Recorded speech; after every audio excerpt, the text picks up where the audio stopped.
నిజంగానే ఈ నెల మొత్తం నువ్వు 24 గంటల ఉచిత విద్యుత్తు రైతులకు ఇచ్చి ఉంటే నేను మా కస్తూరి నరేందర్ నామినేషన్ వెయ్యము. నువ్వు తెలంగాణ రైతాంగానికి 24 గంటల ఉచిత విద్యుత్తు ఇచ్చినట్టు నిరూపిస్తే నేను మా కస్తూరి నరేందర్ నామినేషన్ వెయ్యము.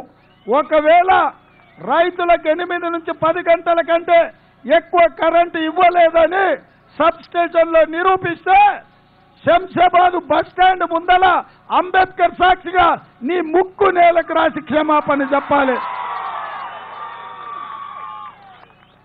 కేసీఆర్ సిగ్గులేనోడే, ముక్కింత పొడుగుంది నేలకు రాస్తే పోయేదే ఉందని రాస్తాడు. ఎందుకంటే ఆయన మోసం చేసేది అలవాటైంది. అదేవిధంగా రైతు బంధు రద్దవుతుంది అంటున్నాడు. 2014 మా ఎన్నికల మేనిఫెస్టో చూడండి మీడియా మిత్రులారా. వ్యవసాయం చేసుకునే రైతులకు 10,000 రూపాయలు నగదు వాళ్ళ ఖాతాలో వేస్తామని 2014 మా ఎన్నికల మేనిఫెస్టో మేము పెట్టినాం. దాన్నే నువ్వు కాపీ కొట్టి 2017లో రైతు బంధు పథకమని ఇవాళ రైతులకు నగదు బదిలీ చేస్తున్నా అంటున్నావు.